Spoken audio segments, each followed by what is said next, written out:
So I had a request to share this Reading Pathways book with you guys. A couple of days ago, I shared Phonics Pathways, and this is the book that accompanies that. So I just wanted to give you a glimpse inside of it. The first part is going to tell you about the book. As always, you're going to have all these descriptions at the beginning, but I do want you to see the table of contents so you can see how the pyramids are organized. So you've got short vowels, then long vowels, mixed vowels, and so on. Then you'll also notice that you get into multi-syllable word, and even going forward after that. We have not made it this far in this book, so I can't tell you how this is practiced yet, but this is just to kind of give you a glimpse of where you start and where you end up, and I'll show you some of those pages as well. So the way that this book works, and she describes it here, here's another description page. You can feel free to pause if you want to look at that or just kind of glance at it quickly. But she describes how to do it on a page here. And then every page after this, you're going to be following the same instructions. So what it looks like is you've got your sound here. So this is a short A sound. And you're going to work your way across the top. So whenever there's a hyphen, you say both sounds. So you would say k, ah, and then you would move here and say ka, and then you say cat, cat. And so the way separating the sounds, but then also blending them is really important.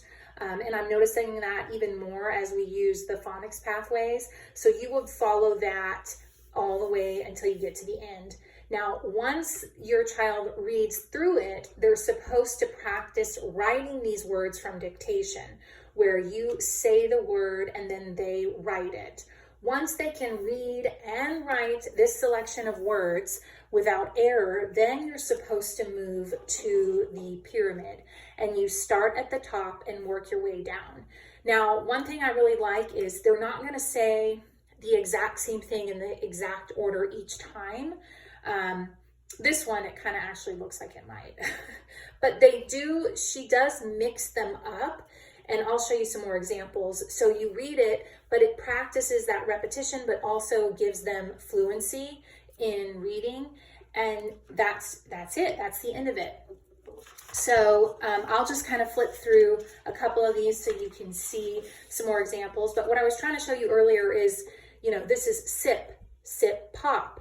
Meg sips pop. So it doesn't just add a word at the end every time. It uses the same words and kind of mixes them in. And you can see this one, it no longer has the words on top. It has the words here on the side. So as I flip through, you can kind of see how it changes here. This time they're putting the words on the opposite page. And then you get into some of the more difficult words. And I'll also flip, you can see the sentences are getting longer, and here you can see how those pages are looking as well. And you even have these little mini pyramids, which we haven't made it to yet, but you can kind of see what that looks like there. And that's towards the end. I can keep showing you just as you work towards the back. And like I said, we've never been back here before. We are still working at the beginning. This is words and table of contents, multi-syllable word index. There you go. Now I want to show you the beginning. What's really great about this book is you can work at your child's pace. And so when we first started this, we were actually just, we would just do the top half and practice writing the words. And then maybe the next day we would review and then try the pyramid. So we were taking it really, really slow. Eventually we developed to where we could redo a whole page. And so I would just set a goal. Okay, we're going to do one pyramid a day. And so that's what we tried to do.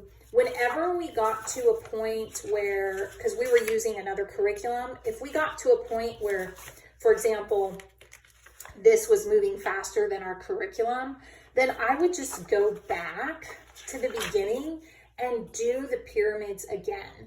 But then if I could, maybe I would, instead of just doing one pyramid, I'd say, okay, we're going to read this one and this one. And so it was just practice to add on to the curriculum that we were using. But that was when we were using Logic of English. Now we are using the Phonics Pathways right now to help us do some reviewing. And I have this just on my shelf waiting, because in the Phonics Pathways we're not quite to the pyramids yet. So I may bring this in later again as review. But this has been a really good resource just for practicing fluency and practicing just reading in general, nice short things to read to practice.